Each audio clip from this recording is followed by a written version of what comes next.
Sanibonani, welcome back to Money Matters with me, Ndogazo. Thank you so much for joining me. Today's video, it's inspired by a conversation I saw on Twitter. Actually, I can't remember who was tweeting about it, but it was about how small companies or small businesses in South Africa struggle to remain tax compliant because a lot of the time the owners do not really know what to file, when to file, etc, etc. So I'm here to kind of give you a breakdown of some of the things that you need to file. But before I even get started, please remember that I am not an expert in any way, shape or form. I'm just a girl who knows a thing or two, or wants you to know a thing or two as well. First things first, I always recommend that if you do not know what you are doing, just hire a professional, okay? But obviously that can get quite pricey, but you also need to consider the price of not having a professional versus the price of having a professional, because things like penalties can get quite expensive, and some will not come at you with for a 200 rand. They'll come at you when it's 200,000 rand. So please make sure that if you can afford, if you start making a little bit of money, have an accountant in your books, have a tax practitioner on your books. One or the other. You don't need both. An accountant can be a tax practitioner, but just make sure that you have someone who has knowledge of what is happening. Here you are with your business idea. You go and you register on Cipc. When you register a company, you have to register for income tax. It doesn't matter if you're making any income.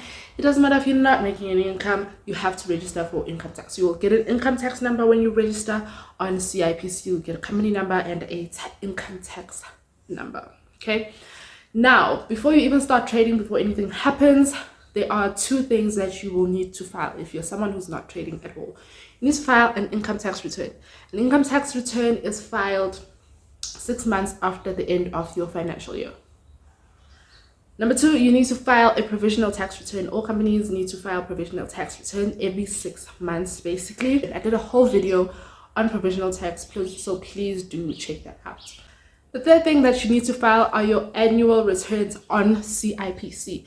Now, your annual returns are calculated on a scale of how much they are.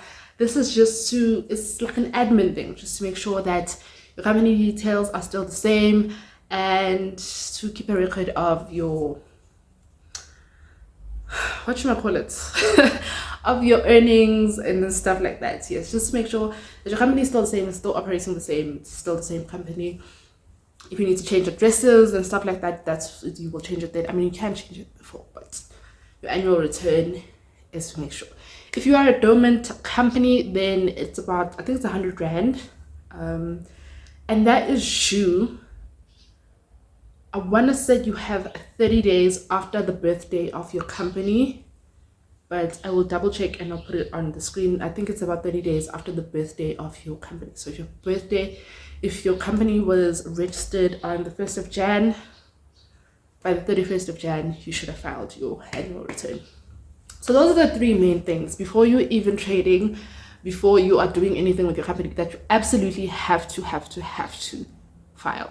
Now, the other stuff is, if you are an employer, you have employees, you need to be registered for pay as you earn, UIF and UIF. Those are the two main ones. And then you need to file this on a monthly basis.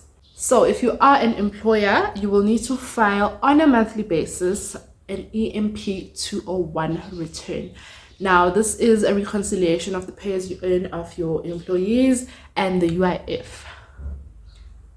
So if you paid on SARS, it will be reconciled with UIF, but it's always good to have a UIF profile for when, and a UIF number for when your employees are dismissed, or you have to lay off people, etc., then they can claim from a UIF because they have been paid it. Now, the other thing that you do need to file is an EMP 501. This is filed every 6 months. It is also a reconciliation of the IRP5s of your employees, basically everything that, all the pay as you earn and stuff like that, so that their IRP5s are automatically loaded on to the system when they file their individual stuff.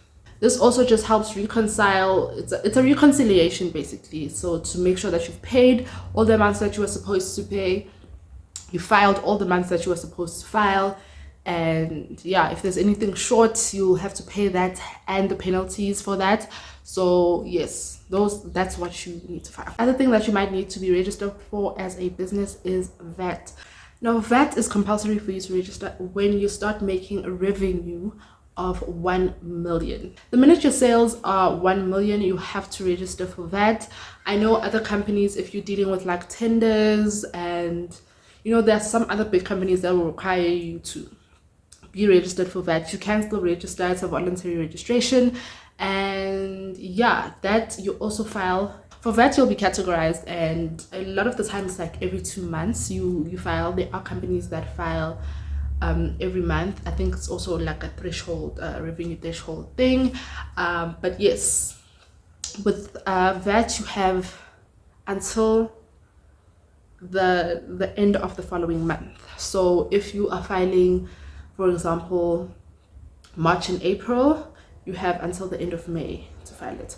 With the pay as you earn, the EMP 201s, you have until the 7th after the month. So if you paid your employees on the 30th, you have until the 7th to file. Okay. Yes, those are basically like the basic things that you have to do as a company. But please remember that, yeah, the more money that you're making, things like your annual return will increase, your income tax will increase. But if you're not operating, just make sure, even if you're not operating and you're somehow registered for all of these taxes, just make sure that you are filing every single month or every 2 months, whatever the case may be. And yeah, you're remaining tax compliant. I will actually insert a clip right now to show you how you can check your tax status as an individual or even as a company. When you log on to your e-filing, where you'll check your tax status is right up here. You press on tax status, and then over here, tax compliance. Oh, it's not activated. Is it not? Why is mine not activated? Damn, guys.